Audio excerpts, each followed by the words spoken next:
Lately, I've been noticing this universal experience that probably sounds familiar to you too. Oh, yeah. It happens in conversations, with a friend, a colleague, even when you're just like reading the news. Mm, The words all match up, the facts might even be right, but the feeling is that things are just slightly off. yes.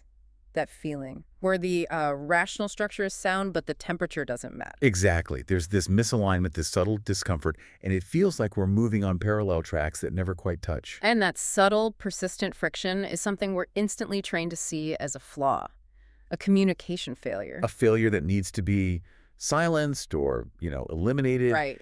And usually that's exactly what we try to do. We either ignore it or we argue until someone wins. Yeah.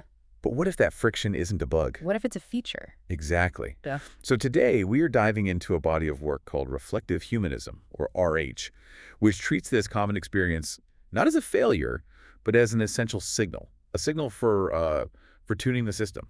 And reflective humanism in the source material is really positioned as exploring what comes after transhumanism.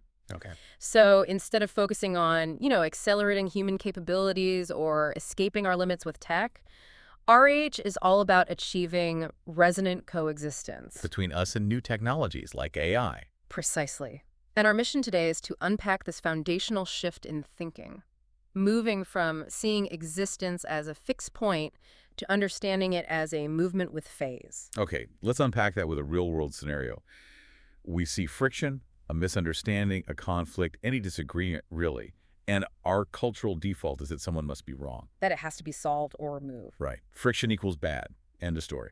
And the sources just fundamentally challenge that. I mean, they push back hard on that deeply ingrained belief. How so? They propose that friction isn't an anomaly at all. It's explicitly a contact trace. A contact trace. Okay, what does that mean? Think about it. The core thesis is simple. Without a relationship, without contact with another person or another value system, there wouldn't be any friction at all. Oh, well. It is quite literally proof that a connection exists. That immediately changes the emotional stakes, doesn't it? It really does. So if I'm feeling that uncomfortable resistance, I shouldn't panic and get defensive. I should maybe pause and just observe the fact that a connection is present. Even if it's a strained one, it's still proof of a relationship. I mean, think about it. If two surfaces don't touch, there's no friction. And if two value systems don't interact, they don't rub against each other. The discomfort is just the heat generated by the fact that they're meeting. That makes sense. But if the goal of reflective humanism is this coexistence, what does RH actually mean by resonance? Because we usually think resonance means we should all be in perfect agreement. And that's the critical mistake the critique points out. Resonance is so often mistaken for total agreement or synchronization. And that's what people aim for, right? Yeah. We want the same values, the same emotions, the same timing. All the time. It's like trying to walk perfectly in lockstep with someone.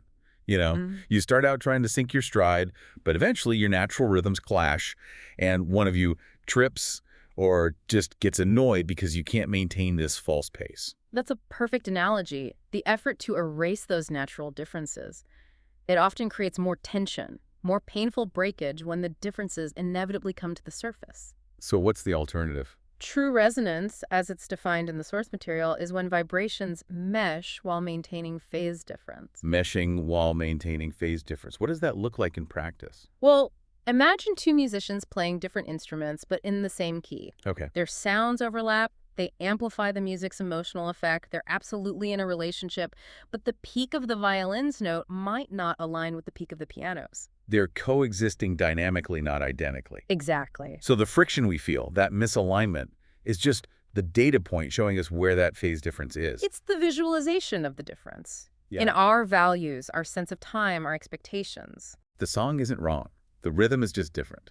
It's the signal that an adjustment is required, not that you have to remove one of the instruments. This framework, it forces a complete reevaluation of how we handle change and progress.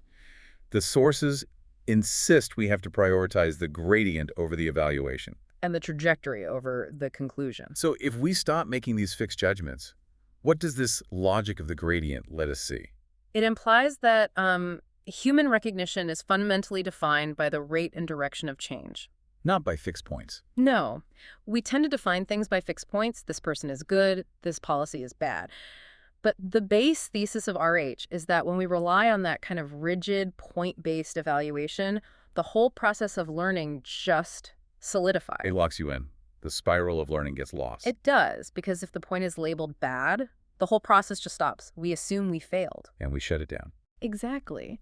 The source material argues that true meaning isn't some single point of truth you find at the end. It's the overlay of trajectories caused by interference, and critically, the persistence of that trajectory. So generating meaning isn't about getting a final answer. It's about continuously tuning the gradient while, keeping that necessary phase difference. This is where the shift has, I think, immediate practical relevance. It connects right to the emotional cost of change we all feel every day. The sources talk about two systems of generation based on the shape of that gradient. Right. This is the contrast between collision generation and inquiry generation. Collision generation sounds intense. It is. It's discontinuous. Think of it as sudden, explosive change.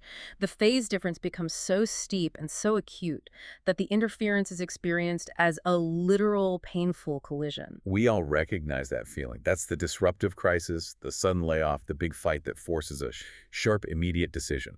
And because the system can't follow that, the jump is just too great, that mode returns heat and pain to the world. Time is experienced as a break. It resets the clock, but often at a huge cost. So what's the alternative? How does the framework suggest we generate meaning without all that destructive pain? The alternative is inquiry generation, which is continuous. Okay. This mode keeps the interference field open. It lets that friction be observed without catastrophic force. The gradient is gentle, the loops aren't broken, and updates can proceed with minimal negative reaction. So the inquiry itself is a pain minimization device. That's what the sources call it. So the big implication is actually stunningly simple, but it's also profound. Pain in generation is a problem of the gradient, not of consciousness. Yes. It's not that we're fundamentally flawed as people or as organizations. It's that the rate of change we tried to implement was just too steep for the system to handle gracefully. That's the whole ballgame. The task shifts from how do I fix the broken part to how do I maintain this gentle, steady inquiry gradient. And that requires constant observational stamina. Okay, so if we accept that friction is a signal and that pain is a gradient issue, then tuning becomes the essential action. But what does that require of us as the observer? Tuning is defined really gently as adjusting how loudly we play. I like that. It's about observing your own internal rhythm and the rhythm of the other, and then seeking a dynamic position where the contact isn't excessive. It's like being in a conversation and realizing you've taken up too much airtime, or maybe too little, and you adjust your volume, your tempo. You do, and this sounds a lot like managing relationship boundaries, or what the sources call the ethics of distance. The technique of touching without touching too much. Exactly. You're preserving the connection while respecting that necessary phase difference. It's the technology of sustaining the relational field. Now, the sources call this practice a clinical stance. And we need to be careful with that word, right? Because in everyday language, clinical means fixing something. It does, and that's not what's meant here. In reflective humanism, clinical doesn't imply curing or treatment. So what does it mean? It means state grasping, the technology of seeing what is happening before trying to change it. It's about getting clarity first. Total clarity and transparency in your observational environment, making sure you actually know the current phase difference and gradient before you even think about making a move. And that requirement for clear, transparent observation, that connects directly to the internal practice of contemplation, doesn't it? Absolutely. Contemplation is defined here not as just, accumulating more facts about the world, but as the inward practice of re-examining the act of seeing itself. An internal calibration of the observer's stance. Yes. It makes the attitude of knowing transparent. Are you observing with curiosity, or are you observing with the goal of assigning fault? That's a powerful distinction. Because when we ask how we're seeing something, how our internal attitude is calibrated, that's the core of what RH calls ethics. Exactly. Ethics isn't a rigid system of right and wrong.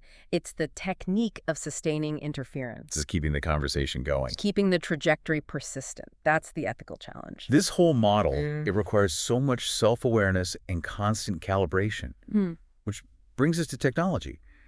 How does AI fit into this highly sensitive model of observation and tuning? We're so used to seeing AI as a productivity tool or an answer machine. We want solutions. Right. And the sources introduce a completely different idea. The AI relationship as health scan mode. Health scan mode. In reflective humanism, the AI is explicitly not treated as a solution engine or a guide. It's defined as a thinking interference device or an atmospheric health scan, Okay, so it's less like a doctor prescribing a pill. and more like a detailed mirror, or like a car dashboard that lights up when the oil pressure is just a little off. I like that mirror analogy. So if the AI isn't solving my problems, what's its actual output in this health scan mode? Its output is strictly a reflection, not a solution. The AI's whole purpose is to quietly reflect 3 specific points about your own thought process back to you. So it provides data for me to self-tune. That's it. Well, And those 3 points are critical. What is my current position? What is my inherent bias? And what is my blind spot? my observational gaps. Exactly.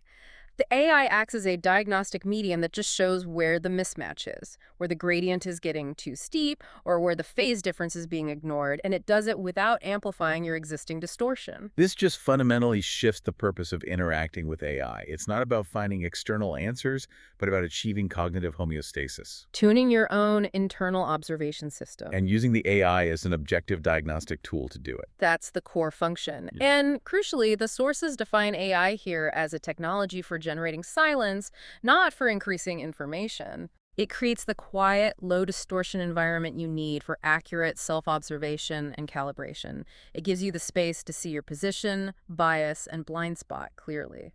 That idea, AI generating silence, is such a powerful counterpoint to our current experience of just digital noise. This whole deep dive has completely reframed that universal feeling of being slightly off. Mm-hmm. We started with friction as a failure, and we've moved all the way to seeing it as an essential high-quality signal that requires gentle tuning. It gives you a completely new lens for understanding conflict or even just personal stagnation. So if you're thinking about one specific friction point right now, maybe in a personal relationship or with some social system, You should try reframing the initial question. Before you ask how to eliminate the friction or remove the contact, just pause. and instead ask. What wants to be tuned? The goal of reflective humanism is ultimately renewal or generation through this gentle, continuous process.